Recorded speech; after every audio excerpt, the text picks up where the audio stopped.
Time now for all things current in California politics. I'm Walt Gray, joined this week by Rich Ehisen, who is editor-in-chief of Capital Weekly publication. Rich, good to have you back. As you know, people voted to keep the death penalty in 2016 by 53 to 47%. When Governor Newsom leaves office, assuming a Democrat replaces him, do you see that this is a continuum? Yeah, I think so. I don't think any of the current candidates on the Democratic side are going to be inclined to change that. As we know, the governor instituted a moratorium. I don't think that would change. Now, of course, I think if somebody like Chad Bianco or one of the other Republican candidates is elected, I think it would change quite rapidly. But no, I don't think anything will change. I think all the Dems are more aware of maybe the Republican perspective on this than they have had to be in recent years.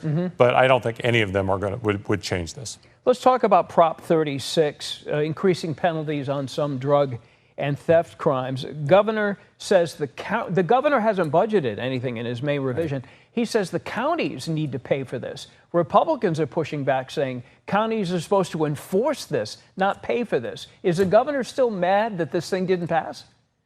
I don't think there's any question. He was not in favor of Prop 36. Neither of the two main legislative leaders were in favor of this.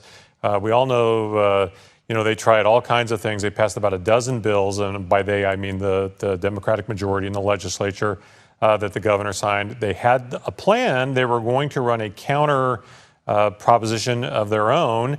But then Newsom pulled the plug on that at the last minute and really made both legislative leaders mad. And the idea being, if there are two very similar measures on the ballot, historically voters have voted no on both of them. So that was their last gasp. Well, we thought it was, but the real last gasp is that the governor and almost assuredly lawmakers are not going to give the counties any money to enforce this. So maybe it's a little bit of a game of chicken right now. We'll see what the process looks like here in a couple of weeks. Yeah, State Senator Roger Nilo says he's just mad that it passed and he wasn't in favor of it. He's taking his football and he wants to go home with it. Hard not to agree with that. So let's talk about high-speed rail. It's costly. What would happen? Republicans are saying, let's stop this. We're already $16 billion already spent on this. There's no set time that this is going to be completed. So what would happen to the 171 miles of track already under construction and that $16 billion already spent if it did stop?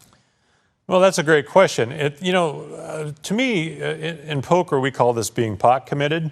I don't see any way we walk away from all of this. This just does not make any physical sense. I get it. We know how much it's went into it already, and of course it's over budget or over what we originally thought it was going to be, of course. But yeah, what are you going to do? Are you going to walk away and just leave all of these hundreds of miles and we've seen how much of it they look like big freeways, right? We're not. I just don't see that happening. I get it. Now the struggle could get much worse if there's no federal money for it. We will see what happens over the course of the next few years, but I cannot see us walking away from that. So spent $16 billion, it may end up costing over $100 billion. So you stay in and pay the over $100 billion because you spent $16 billion. That's basically what you're thinking is going to happen. Well, more than likely, because think about it, all the counties where this is at, if we're going to walk away from it, they're not going to want to just leave these giant eyesores there. It's going to cost a fortune to remove them. There's contracts that will have to be dealt with. Sure. I mean, the cost of stopping could be almost as much as the cost of continuing on. Can't disagree. Rich Ehisen, thank you. Good to see you. If you'd like to reach out to Rich, you can do so. Rich.Ehisen@capitalweekly.net.